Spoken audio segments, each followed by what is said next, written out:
Hello everyone, आज हम बात करेंगे एक इम्पॉर्टेंट टॉपिक पर जो कि फार्मास्यूटिकल दुनिया में एक रिवॉल्यूशन जैसा है, that is ICH। ICH means International Conference on Harmonization of Technical Requirements for Registration of Pharmaceutical for Human Use। ICH एक इंटरनेशनल इनिशिएटिव है जो रेगुलेटरी अथॉरिटीज़ और फार्मास्यूटिकल इंडस्ट्री को एक साथ लाता है। ये इनिशिएटिव यूरोप, जापान और यूनाइटेड स्टेट के रेगुलेटर्स और रिसर्चर्स के बीच में टेस्टिंग और अप्रूवल प्रोसेस को हार्मोनाइज करने के लिए शुरू किया गया था। इन 1980 यूरोपियन यूनियन ने रेगुलेटरी रिक्वायरमेंट को हार्मोनाइज करना शुरू किया, लेकिन इसे और आगे ले जाने के लिए इन 1989 में यूरोप, जापान और यूनाइटेड स्टेट ने मिलकर एक प्लान बनाया। इसी के चलते अप्रैल 1990 में ICH बना। इसका एम था मेडिसिन की सेफ्टी, क्वालिटी और एफिकेसी को टेस्ट करने के लिए एक स्टैंडर्ड बनाया जाए जिससे पेशेंट को हर जगह सेफ और इफ़ेक्टिव मेडिसिन मिल सके। ये हार्मोनाइजेशन प्रोसेस ना सिर्फ ड्रग के रजिस्ट्रेशन को आसान बनाता है बल्कि रिसर्च और इनोवेशन को भी सपोर्ट करता है। अब हम बात करेंगे ICH के पर्पस के बारे में। सबसे फर्स्ट पर्पस है पब्लिक हेल्थ में कंट्रीब्यूट करना। ICH इंश्योर करता है कि दुनिया भर के लोगों को हाई क्वालिटी, सेफ और इफ़ेक्टिव ड्रग्स मिल सके।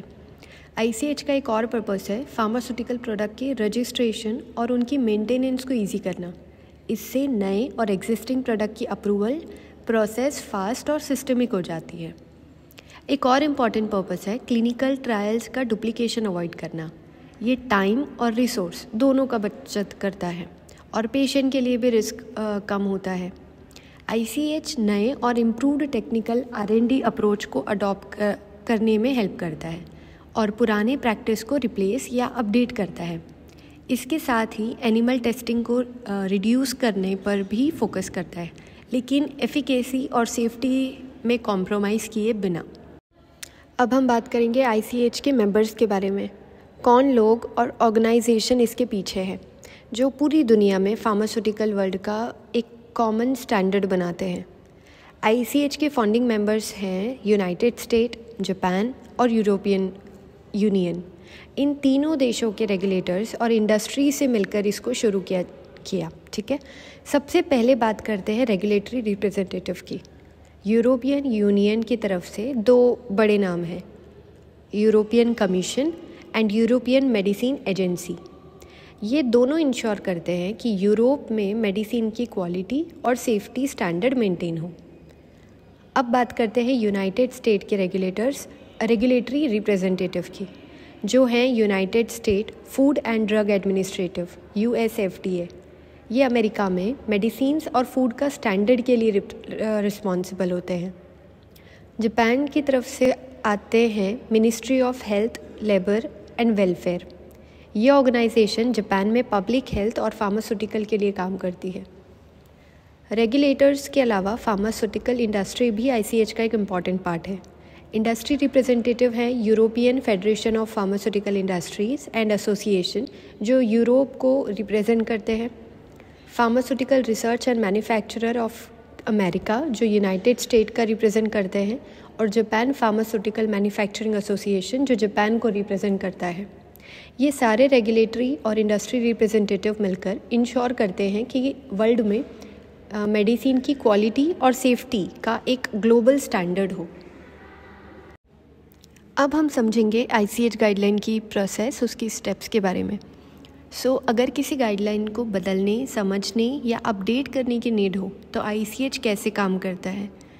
सबसे पहले सवाल ये उठता है कि क्या एक नए टॉपिक पर हार्मोनाइजेशन की ज़रूरत है।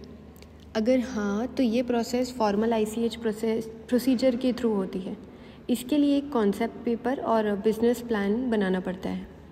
नेक्स्ट स्टेप होता है, अगर किसी एग्जिस्टिंग ICH गाइडलाइन के लिए क्लैरिफिकेशन चाहिए तो क्या करें। इस सिचुएशन में question and answer procedure follow किया जाता है। इसके लिए एक कॉन्सेप्ट पेपर की ज़रूरत होती है और कभी कभी बिजनेस प्लान भी बनाना पड़ता है। अब मान लीजिए किसी एग्जिस्टिंग गाइडलाइन का कंटेंट पुराना हो गया है या वैलिड नहीं रहा, तो इस केस में रिवीजन प्रोसीजर का यूज़ किया जाता है और इसके लिए भी कॉन्सेप्ट पेपर की ज़रूरत होती है। इसी तरह किसी गाइडलाइन में नए इन्फॉर्मेशन या डेटा को ऐड करना हो तो भी रिवीजन प्रोसीजर को फॉलो करना होता है।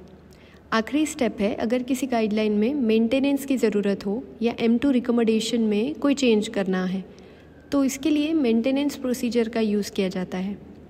और मेंटेनेंस के लिए एक कॉन्सेप्ट पेपर चाहिए होता है, लेकिन M2 रिकमेंडेशंस का मेंटेनेंस के लिए कॉन्सेप्ट पेपर की ज़रूरत नहीं होती। ये है ICH गाइडलाइन के काम करने का प्रोसेस। ये इंश्योर करता है कि ड्रग की सेफ्टी, क्वालिटी और एफिकेसी को मेंटेन करने के लिए हर एक गाइडलाइन अपडेटेड और रिलेवेंट रहे। अब हम बात करेंगे ICH गाइडलाइन के एक और इम्पॉर्टेंट एस्पेक्ट के बारे में, जो कि है QSEM। ICH गाइडलाइन को 4 कैटेगरी में डिवाइड किया गया है: quality, safety, efficacy and multidisciplinary. चलिए इन कैटेगरी को एक एक करके समझते हैं। सबसे फर्स्ट है क्वालिटी गाइडलाइन। ये गाइडलाइन केमिकल और फार्मास्यूटिकल क्वालिटी एश्योरेंस से रिलेटेड है। इस कैटेगरी में स्टेबिलिटी टेस्टिंग, इम्प्योरिटी टेस्टिंग जैसे इंपॉर्टेंट एस्पेक्ट को कवर किए जाते हैं। इनका गोल होता है कि मेडिसिन की क्वालिटी और प्योरिटी को इंश्योर किया जा सके। सेकेंड कैटेगरी है सेफ्टी गाइडलाइन। ये गाइडलाइन उन प्री क्लिनिकल स्टडीज़ के लिए होती है जो इन विट्रो और इन विवो होती है। एग्जाम्पल के लिए कार्सिनोजेनिसिटी टेस्टिंग और जेनोटॉक्सिसिटी टेस्टिंग। ये इंश्योर करता है कि मेडिसिन ह्यूमन यूज़ के लिए सेफ़ हो। थर्ड कैटेगरी है एफिकेसी गाइडलाइन। ये गाइडलाइन क्लिनिकल स्टडीज़ के लिए गाइडेंस प्रोवाइड करती है जो ह्यूमन सब्जेक्ट पर की जाती है, जैसे डोज रिस्पॉन्स स्टडीज़ और गुड क्लिनिकल प्रैक्टिस का इम्प्लीमेंटेशन। इनका फोकस होता है मेडिसिन का इफ़ेक्टिवनेस को वैलिडेट करना। लास्ट कैटेगरी है मल्टीडिसिप्लिनरी गाइडलाइन। ये उन टॉपिक को कवर करता है जो पहले की कैटेगरी में फिट नहीं होती। इसमें मेड DRA और ESTRI जैसे स्टैंडर्ड इंक्लूड होते हैं। ये रेगुलेटरी इन्फॉर्मेशन के इलेक्ट्रॉनिक ट्रांसफ़र के लिए यूज़ होता है। इन 4 कैटेगरीज़ क्वालिटी, सेफ्टी, एफिकेसी और मल्टीडिसिप्लिनरी के थ्रू ICH इंश्योर करता है कि दुनिया भर में मेडिसिन की क्वालिटी और सेफ्टी के लिए स्टैंडर्ड मेंटेन रहे। अब हम देखेंगे ये QSEM गाइडलाइन कुछ सब पार्ट्स में डिवाइड है और वो किस एरिया को कवर करता है। फर्स्ट है क्वालिटी। ये गाइडलाइन फार्मास्यूटिकल इंडस्ट्री में ड्रग की क्वालिटी स्टैंडर्ड्स को इंश्योर करने के लिए बहुत इम्पॉर्टेंट है। Q1 stability testing of new drug substance and products.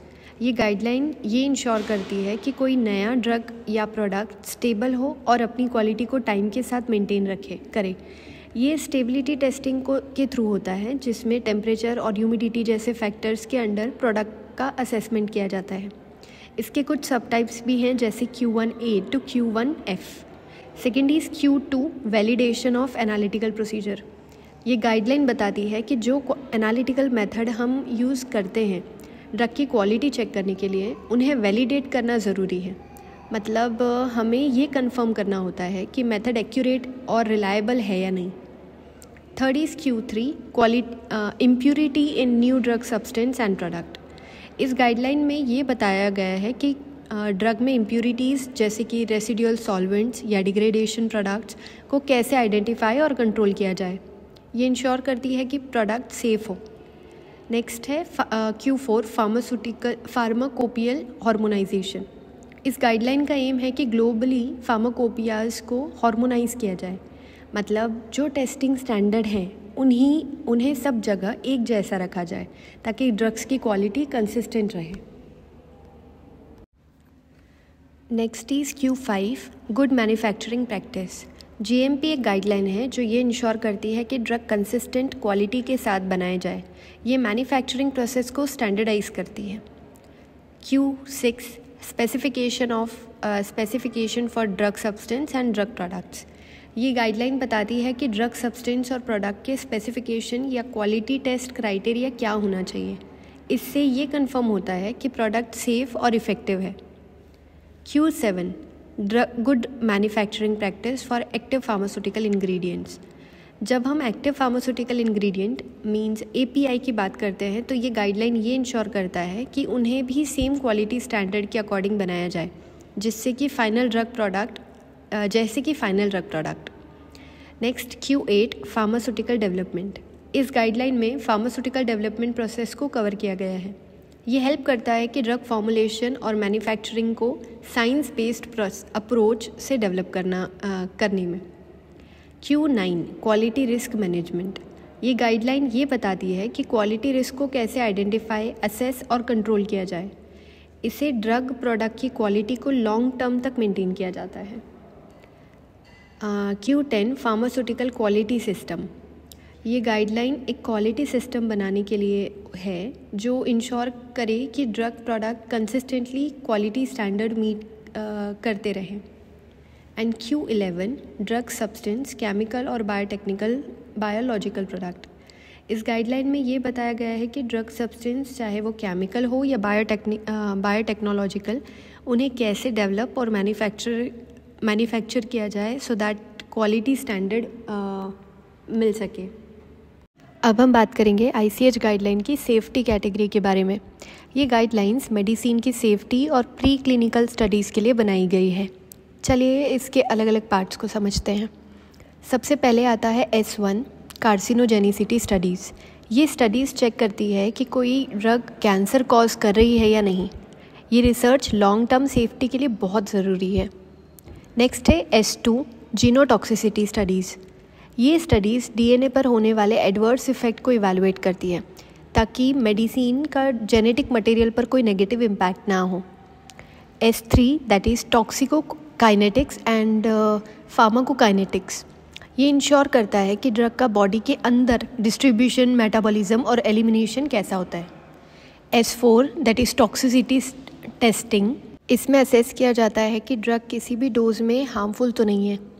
S5 that is reproductive toxicology studies. Focus करती है कि क्या कोई ड्रग प्रेगनेंसी या रिप्रोडक्टिव हेल्थ पर असर डाल रही है या नहीं। S6 में बायोटेक्नोलॉजिकल प्रोडक्ट्स की सेफ्टी और एफिकेसी इवैल्यूएट की जाती है। ये एडवांस मेडिसिन के लिए काफ़ी इंपॉर्टेंट है। S7 that is pharmacology studies. ये एनालाइज करती है कि ड्रग का डिज़ायर्ड इफ़ेक्ट कितना इफ़ेक्टिव और सेफ़ है। Next is S8 immunotoxicology studies. इसमें मेन इम्यून सिस्टम पर होने वाले एडवर्स इफ़ेक्ट को टेस्ट किया जाता है। S9 एंटी कैंसर ड्रग के लिए नॉन क्लिनिकल इवैल्यूएशन प्रोवाइड करती है जो कैंसर के ट्रीटमेंट के लिए बनाई गई है। Lastly S10 photo safety evaluation. ये इंश्योर करता है कि ड्रग सनलाइट के एक्सपोजर में सेफ़ है या नहीं। इन सेफ्टी गाइडलाइंस के थ्रू ICH इंश्योर करता है कि मेडिसिन ह्यूमन के लिए बिल्कुल सेफ़ हो। लास्ट है एफिकेसी गाइडलाइन। E1 और E2 is related to clinical safety. जब कोई नया ड्रग डेवलप होता है तो सबसे पहले इस बात का ध्यान रखा जाता है कि पेशेंट की सेफ्टी हो। क्लिनिकल सेफ्टी में ये इंश्योर किया जाता है कि ड्रग के यूज़ से कोई हार्मफुल इफ़ेक्ट तो नहीं हो रहे हो। अगर कोई साइड इफ़ेक्ट होते हैं तो उन्हें पहचाना जा सके और कंट्रोल किया जा सके। उसके लिए E1 एंड E2। अब बात करते हैं E3 क्लिनिकल स्टडीज़ रिपोर्ट के बारे में। ये रिपोर्ट वो डिटेल डॉक्यूमेंट है जो क्लिनिकल स्टडीज़ के रिज़ल्ट को एक्सप्लेन करता है। इन रिपोर्ट में ट्रायल्स का डिज़ाइन, मेथोडोलॉजी और रिजल्ट्स दिए जाते हैं। ये रेगुलेटरी अथॉरिटी को न्यू ड्रग अप्रूवल के लिए सबमिट किए जाते हैं। S4 dose response. Dose response का मतलब है एक ड्रग का डिफरेंट डोज कैसे बॉडी पर अफेक्ट करता है। ये जानना बहुत ज़रूरी है क्योंकि हमें ये समझना पड़ता है कि कौन सा डोज सबसे इफ़ेक्टिव है और साइड इफ़ेक्ट को कैसे मिनिमाइज़ किया जा सके। अब हम F5 that is ethnic factors की बात करेंगे। ये स्टडी करते हैं कि डिफरेंट इथनिक ग्रुप्स पर ड्रग का क्या इफ़ेक्ट पड़ता है। हर रीजन, कल्चर और जेनेटिक मेकअप का एक अपना अलग इफ़ेक्ट हो सकता है। इसलिए इम्पॉर्टेंट होता है कि ड्रग की टेस्टिंग सभी इथनिक ग्रुप पर की जाए। नेक्स्ट है E6 good clinical practice. Good clinical practice एक इंटरनेशनल स्टैंडर्ड है जो क्लिनिकल ट्रायल्स को इथिकली और साइंटिफिकली सही तरीके से कंडक्ट करने के लिए फॉलो किया जाता है। इसका मेन गोल होता है ट्रायल सेफ, वैलिड और ट्रांसपेरेंट हो। नेक्स्ट है E7 to E11 clinical trials. Clinical trials के वेरियस फेजेस के बारे में इन फेजेस में क्लिनिकल ट्रायल्स को कंडक्ट किया जाता है, जिसमें इनिशियल टेस्टिंग से लेकर फाइनल अप्रूवल तक की सारी स्टेप्स कवर की होती है। हर फेज़ में अपना इम्पोर्टेंस है और पेशेंट सेफ्टी पर फोकस होता है। Next is E12 and E13 guidelines for clinical evaluation by therapeutic categories में अलग अलग थेरेपीज़ के लिए स्पेसिफिक गाइडलाइन होती हैं। ये गाइडलाइंस ये इंश्योर करती है कि हर थेराप्यूटिक कैटेगरी के लिए क्लिनिकल इवैल्यूएशन एक स्पेसिफिक तरीके से हो ताकि प्रॉपर ट्रीटमेंट मिल सके। नेक्स्ट है E14 क्लिनिकल इवैल्यूएशन। ये प्रोसेस तब होता है जब ड्रग का थेरेपी का डिटेल्ड असेसमेंट किया जाता है। इसकी क्लिनिकल इफ़ेक्टिवनेस और सेफ्टी को समझाने के लिए ये इवैल्यूएशन पेशेंट आउटकम को इम्प्रूव करने के लिए ज़रूरी है। और लास्ट में हम बात करते हैं E15 और E16 दैट इज़ फार्माकोजेनोमिक्स। ये फील्ड जेनेटिक और फार्माकोलॉजी को कंबाइन करती है। इसका मेन फोकस होता है समझना कि हर इंसान की जेनेटिक मेकअप के हिसाब से ड्रग कैसे काम करेगी। इससे पर्सनलाइज्ड मेडिसिन का कॉन्सेप्ट भी आता है, जिसमें हर पेशेंट को उसकी जेनेटिक प्रोफाइल के हिसाब से बेस्ट ट्रीटमेंट मिलता है। So it is all about the ICH। अगर आपको ये वीडियो हेल्पफुल लगा तो लाइक करें, शेयर करें और सब्सक्राइब ज़रूर करें। Thank you.